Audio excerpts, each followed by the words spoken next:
এবার ফাতেমা একা একা গিয়া খাদিজাতুল কুবরা, যিনি ইসলামের প্রথম মহিয়সী নারী, সর্বপ্রথম যিনি আল্লাহর নবীকে নবী বলে স্বীকার করেছে, সুবহানাল্লাহ বলেন, সেই খাদিজাকে গোসল করালেন। গোসল করানোর পরে সে বলতেছে, বাবা গোসল তো হয়ে গেল, এখন মার কাফনের কাপড় দেন। আল্লাহর নবী একটা জুব্বা বের করে ফাতেমার হাতে দিলেন। ফাতেমা জুব্বা নিয়ে কান্না শুরু করে দিলেন। রাসূল বলে, ফাতেমা কান্দো কেন? বলে, কান্দার কারণ হলো আমি মায়ের মুখে শুনেছি আমার মা হলো পৃথিবীর সবচাইতে ধনবতী রমণী। আমার মায়ের মতন এত ধনী মক্কায় কেউ ছিল না। আর সেই মা দুনিয়া থেকে বিদায় নিল। আপনি মক্কার দোকানে কি নতুন কোনো কাপড় খুঁজে পেলেন না? নতুন কোনো কাপড় না দিয়া এই পুরাতন জুব্বা কেন দিচ্ছেন বাবা? রাসূলুল্লাহ, ফাতেমা রে, এই জুব্বা সাধারণ কোনো জুব্বা নয় মা। এই জুব্বা পরা অবস্থায় কোরআনের 5টা আয়াত হীরা গুহায় আমার ওপর আল্লাহ নাজিল করেছে। এই জুব্বা পরা অবস্থায় কোরআনের 5টা আয়াত আল্লাহ আমার ওপর নাজিল করেছে। ফেরেশতা জিবরাইল যখন বলেছে ইকরা, আমি বলেছিলাম আনা বেকারি, আমি তো পড়তে পারি না। বারবার যখন বলে পড়েন, আমি যখন পড়ি না, তখন জিবরাইল আমাকে বুকের সঙ্গে জাপটে ধরে আল্লাহ আরশ আর আজিম থেকে তাওয়াজ্জু দিল। আল্লাহ আমার জবান খুলে দিল। এই জুব্বার সঙ্গে ফেরেশতা জিবরাইলের কোলাকুলি হয়েছে।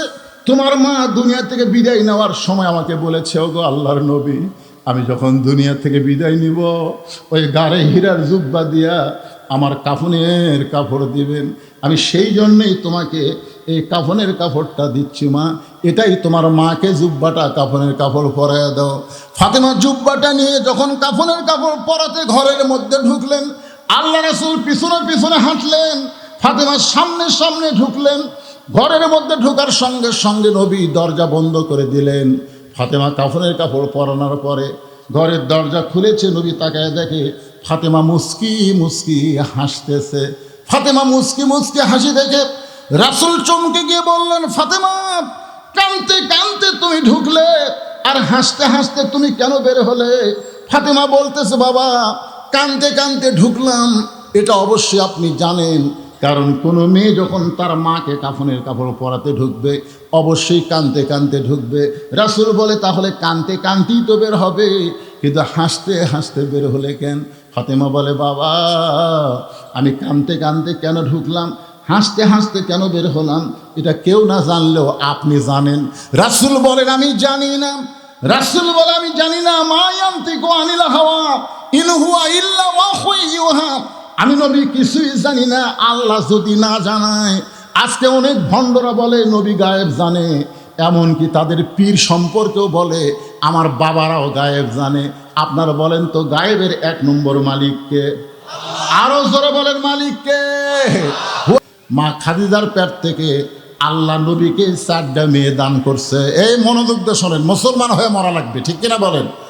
মুসলমান হয়ে যদি মরতে চাই, এখন একে সব কিছু মাথা থেকে বের করে দেয়, মনোযোগ দিয়ে শুনবেন। আল্লাহ খাদিজার পেট থেকে নবীকে 7টা সন্তান দিছিল। মা খাদিজার পেট থেকে আল্লাহ নবীকে 7টা সন্তান দিয়েছে। তার মধ্যে 3টা হলো ছেলে আর 4টা হলো মেয়ে। 3টা ছেলে অল্প বয়সে মারা গেছে। 3টা ছেলে, একটা হলো তৈয়ব, একটা হলো তাহের, আর একটা হলো কাসেম। তাহলে কয়টা হলো? আর একটা ছেলে মারিয়াকে কিপ্তিয়া নবীর একটা বউ ছিল, সে বউয়ের পেট থেকে একটা ছেলে হয়েছিল, তার নাম হলো ইব্রাহিম। তার মানে বোঝা গেল নবীর ছেলেও 4টা, মেয়েও 4টা। 4টা ছেলেকে আল্লাহ তাআলা অকালে দুনিয়া থেকে নিয়ে গেছে। এ নিয়ে যাওয়ার পিছনে একটা কারণ হলো, যত বড় বড় নবী দুনিয়াতে এসেছে প্রত্যেক নবীর সন্তানকে আল্লাহ নবী বানাইছে। আদম আলাইহিস সালামের সন্তান শীষকে আল্লাহ নবী বানাইছে। আবার ইব্রাহিম আলাইহিস সালাম বড় নবী, তার সন্তানকে ইসমাইল ইসহাককে আল্লাহ নবী বানাইছে। আবার ইসহাক বড় নবী, তার সন্তান ইয়াকুবকে আল্লাহ নবী বানাইছে। এভাবে ইয়াকুব বড় নবী, তার সন্তান ইউসুফকে আল্লাহ নবী বানাইছে। আর একজন বড় নবী ঈসা আলাইহিস সালাম, দাউদ আলাইহিস সালাম, তার সন্তান সুলাইমান আলাইহিস সালামকে আল্লাহ নবী বানাইছে। আর একটা বড় নবী ঈসা নবী, তাই বিয়েই করেনি, তার সন্তান হবে কোত্থেকে? তার নবী তো হওয়ার কথাই আসে না। কিন্তু আমাদের নবী হলেন সর্বশ্রেষ্ঠ নবী।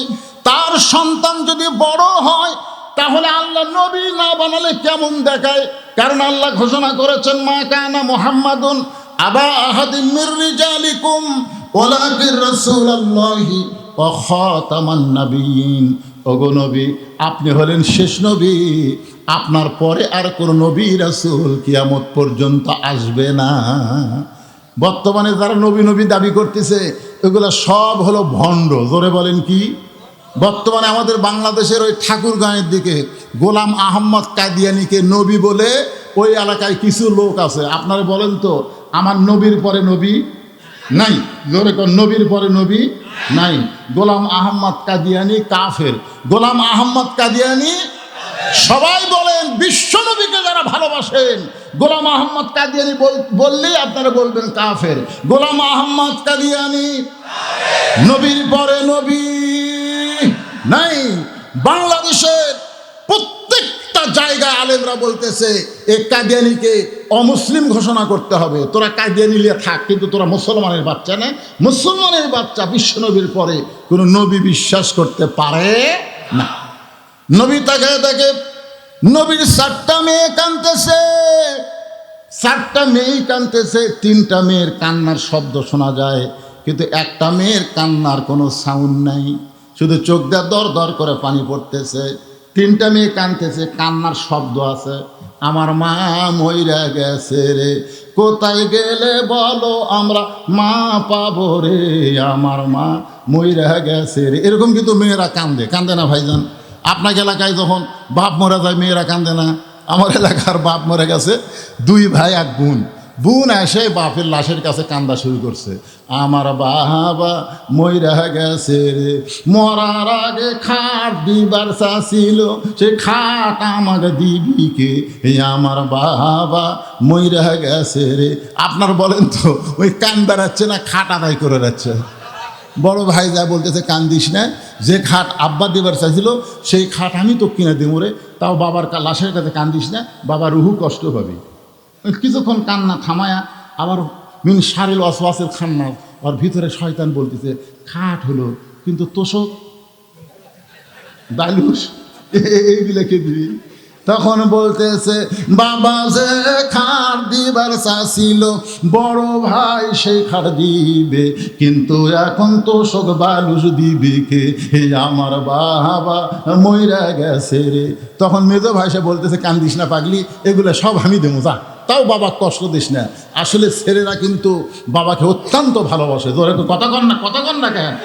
কান্দে না থেকে ভালোবাসে না তা কিন্তু না, কান্দে, হাউমাউ করে কান্দতে পারে না, চোখ দিয়ে দর দর করে পানি ছাড়ে। ধরে কোন কথা ঠিক কিনা?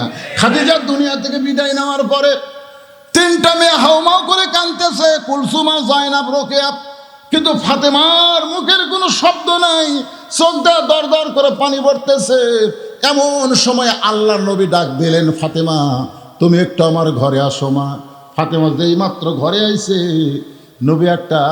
নবী একটা কথা ফাতেমার কানে কানে বলে, ফাতেমা তোমার মা যখন দুনিয়া থেকে বিদায় নিয়েছে, বিদায় নেওয়ার আগে আমাকে ওসিয়ত করেছে, 2টা ওসিয়ত করেছে মা, সে ওসিয়তটা পালন করা লাগবে, কারণ ওসিয়ত পালন করা হলো ওয়াজিব। জোরে কোন, ওসিয়ত পালন করা কি? তোমার মা ওসিয়ত করেছে, 1 নম্বর ওসিয়ত হলো তোমার মাকে তুমি গোসল করাতে হবে। তুমি শুধু একাই গোসল করাবা, অন্য কেউ তোমার মায়ের কাছে থাকতে পারবে না। তোমার মাকে তুমি শুধু একা একা গোসল করাবা। আপনারা বলেন তো, গোসল করানোর সময় তার সব জায়গায় হাত দিয়ে তাকে ধুয়ে দেওয়া লাগে। জোরে কোন কথা ঠিক কি না? খাদিজা বলতেছে, খাদিজা ওসিয়ত করেছে যে আমি মরে যাওয়ার পরে আমার ফাতেমা যেন আমাকে গোসল করাইয়া দেয়। রাসূল বললেন, খাদিজা তোমার আরও 3টা মেয়ে আছে, তুমি 3টা মেয়ের কথা না বলে তুমি ফাতেমার কথা কেন বলতেছো? খাদিজা বলতেছো, আল্লাহর নবী আপনাকে আমি বলতেছি আল্লাহর শপথ করে, কুলসুমা যখন আমার পেটে ছিল, আমার পেটের ওজন বেড়ে গেছিল, আমার পেট বড় হয়েছিল। রোকেয়া যখন আমার পেটে ছিল, আমার পেট বড় হয়েছিল, ওজন পেটের মধ্যে বেড়ে গেল। যখন জয়নাব আমার পেটে ছিল, আমার পেট বড় হয়েছে, ওজন বেড়ে গেছে। এই 3টা মেয়ে যখন জন্ম নিয়েছে, আমি প্রসব বেদনা বুঝতে পেরেছি। কিন্তু আল্লাহর শপথ করে বলতেছি, ওই ফাতেমা যখন আমার পেটে আসলো, আমার পেট বড় হয়, কিন্তু আমার পেটের মধ্যে কোনো ওজন হয় নাই। আর ফাতেমা যখন দুনিয়াতে আসলো আমার কোনো প্রসব ব্যথা হয় নাই। আমি তাকাই এদিকে, ফাতেমা তার দুইটা হাত দিয়া তার ইজ্জতটা ঢেকে দুনিয়াতে জন্ম নিয়েছে। ওগো আল্লাহর নবী, ওই ফাতেমা যেন আমাকে একাই গোসল করায় দেয়। 2 নম্বর ওসিয়ত হলো ফাতেমা যেন আমাকে একাই কাফনের কাপড় পরায় দেয়, অন্য কেউ যেন ফাতেমার সঙ্গে অংশগ্রহণ না করে। রাসূল বললেন, ফাতেমা তোমার মাকে তুমি গোসল করায় দাও। এবার ফাতেমা একা একা গিয়া খাদিজাতুল কুবরা, যিনি ইসলামের প্রথম মহিয়সী নারী, সর্বপ্রথম যিনি আল্লাহর নবীকে নবী বলে স্বীকার করেছে, সুবহানাল্লাহ বলেন, সেই খাদিজাকে গোসল করালেন। গোসল করানোর পরে সে বলতেছে, বাবা গোসল তো হয়ে গেল, এখন মার কাফনের কাপড় দেন। আল্লাহর নবী একটা জুব্বা বের করে ফাতেমার হাতে দিলেন। ফাতেমা জুব্বা নিয়ে কান্না শুরু করে দিলেন। রাসূল বলে, ফাতেমা কান্দো কেন? বলে, কান্দার কারণ হলো আমি মায়ের মুখে শুনেছি আমার মা হলো পৃথিবীর সবচাইতে ধনবতী রমণী। আমার মায়ের মতন এত ধনী মক্কায় কেউ ছিল না। আর সেই মা দুনিয়া থেকে বিদায় নিল। আপনি মক্কার দোকানে কি নতুন কোনো কাপড় খুঁজে পেলেন না? নতুন কোনো কাপড় না দিয়া এই পুরাতন জুব্বা কেন দিচ্ছেন বাবা? রাসূলুল্লাহ, ফাতেমা রে, এই জুব্বা সাধারণ কোনো জুব্বা নয় মা। এই জুব্বা পরা অবস্থায় কোরআনের 5টা আয়াত হীরা গুহায় আমার ওপর আল্লাহ নাজিল করেছে। এই জুব্বা পরা অবস্থায় কোরআনের 5টা আয়াত আল্লাহ আমার ওপর নাজিল করেছে। ফেরেশতা জিবরাইল যখন বলেছে ইকরা, আমি বলেছিলাম আনা বেকারি, আমি তো পড়তে পারি না। বারবার যখন বলে পড়েন, আমি যখন পড়ি না, তখন জিবরাইল আমাকে বুকের সঙ্গে জাপটে ধরে আল্লাহ আরশ আর আজিম থেকে তাওয়াজ্জু দিল। আল্লাহ আমার জবান খুলে দিল। এই জুব্বার সঙ্গে ফেরেশতা জিবরাইলের কোলাকুলি হয়েছে। তোমার মা দুনিয়া থেকে বিদায় নেওয়ার সময় আমাকে বলেছে, ওগো আল্লাহর নবী, আমি যখন দুনিয়া থেকে বিদায় নিব ওই গাড়ে হীরার জুব্বা দিয়া আমার কাফনের কাপড় দিবেন। আমি সেই জন্যই তোমাকে এই কাফনের কাপড়টা দিচ্ছি মা। এটাই তোমার মাকে জুব্বাটা কাফনের কাপড় পরাইয়া দাও। ফাতেমা জুব্বাটা নিয়ে যখন কাফনের কাপড় পরাতে ঘরের মধ্যে ঢুকলেন, আল্লাহ রাসূল পিছনে পিছনে হাঁটলেন, ফাতেমা সামনে সামনে ঢুকলেন। ঘরের মধ্যে ঢোকার সঙ্গে সঙ্গে নবী দরজা বন্ধ করে দিলেন। ফাতেমা কাফনের কাপড় পরানোর পরে ঘরের দরজা খুলেছে, নবী তাকায় দেখে ফাতেমা মুস্কি মুস্কি হাসতেছে। ফাতেমা মুস্কি মুস্কি হাসি দেখে রাসূল চমকে গিয়ে বললেন, ফাতেমা কাঁদতে কাঁদতে তুমি ঢুকলে আর হাসতে হাসতে তুমি কেন বের হলে? ফাতেমা বলতেছে, বাবা কাঁদতে কাঁদতে ঢুকলাম, এটা অবশ্যই আপনি জানেন, কারণ কোনো মেয়ে যখন তার মাকে কাফনের কাপড় পরাতে ঢুকবে অবশ্যই কাঁদতে কাঁদতে ঢুকবে। রাসূল বলে, তাহলে কাঁদতে কাঁদতেই তো বের হবে, কিন্তু হাসতে হাসতে বের হলে কেন? ফাতেমা বলে, বাবা আমি কাঁদতে কাঁদতে কেন ঢুকলাম, হাসতে হাসতে কেন বের হলাম, এটা কেউ না জানলেও আপনি জানেন। রাসূল বলেন, আমি জানি না। রাসূল বলে, আমি জানি না। মা ইয়ানতিকু আনিল হাওয়া ইন হুয়া ইল্লা ওয়াহয়ুন ইউহা। আমি নবী কিছুই জানি না, আল্লাহ যদি না জানায়।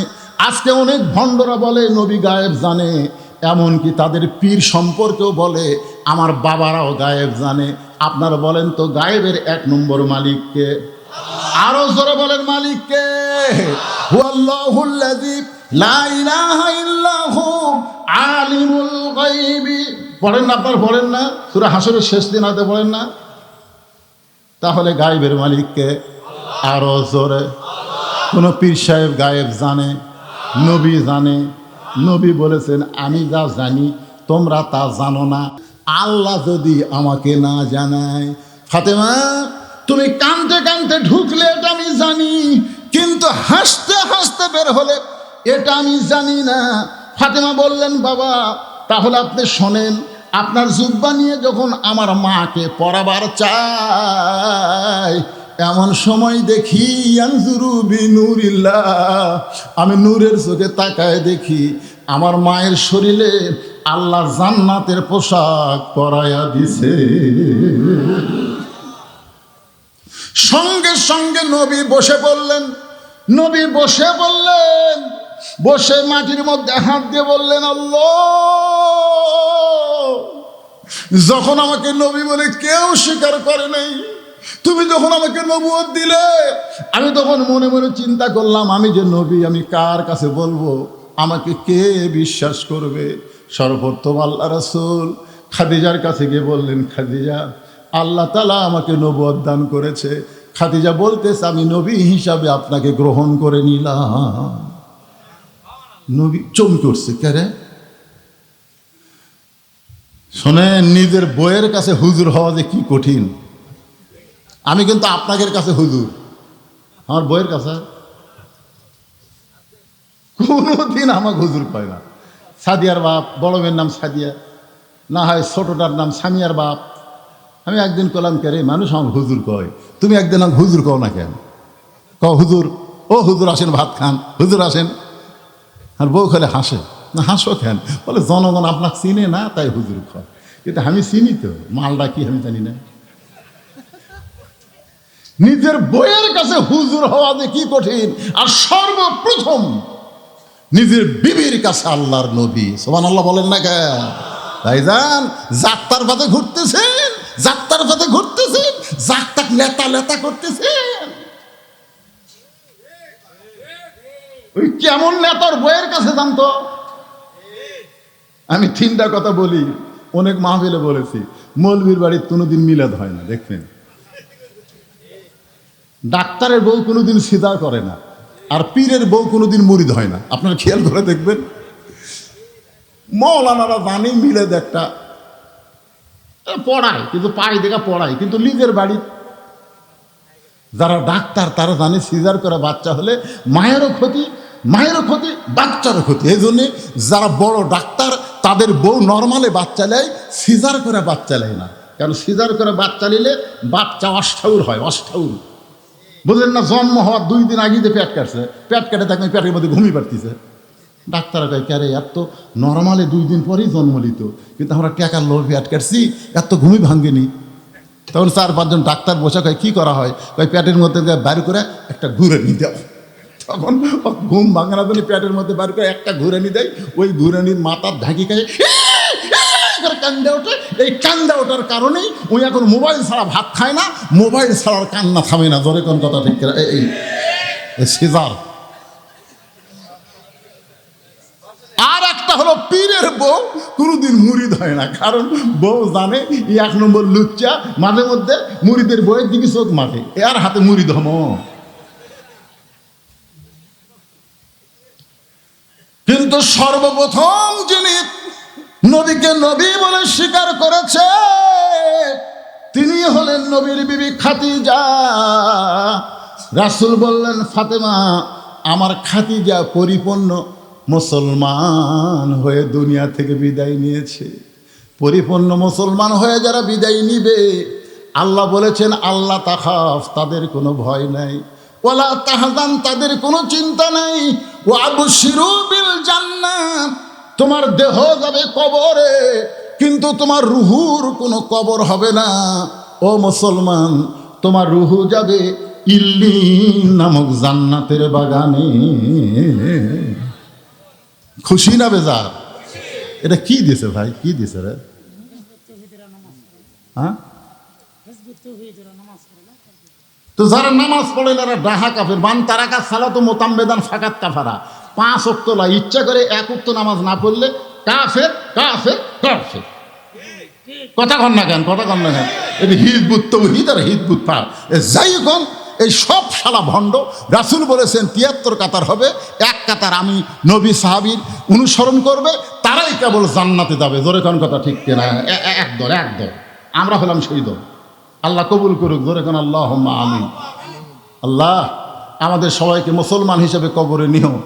ভাইজান, এখানে চেয়ারম্যান সাহেব একটা কথা বলেছে, ফজরের নামাজ আমাদেরকে তাকবীরে উলার সাথে জামাতের সঙ্গে পড়া লাগবে। এই জন্য আমাকে রাত 9টার সময় নিয়ে আইছে, রাত 9টার থেকে রাত 11টা। আলহামদুলিল্লাহ, বেশি ওয়াজ শুনে লাভ হবে না, আমল করার মধ্যে লাভ।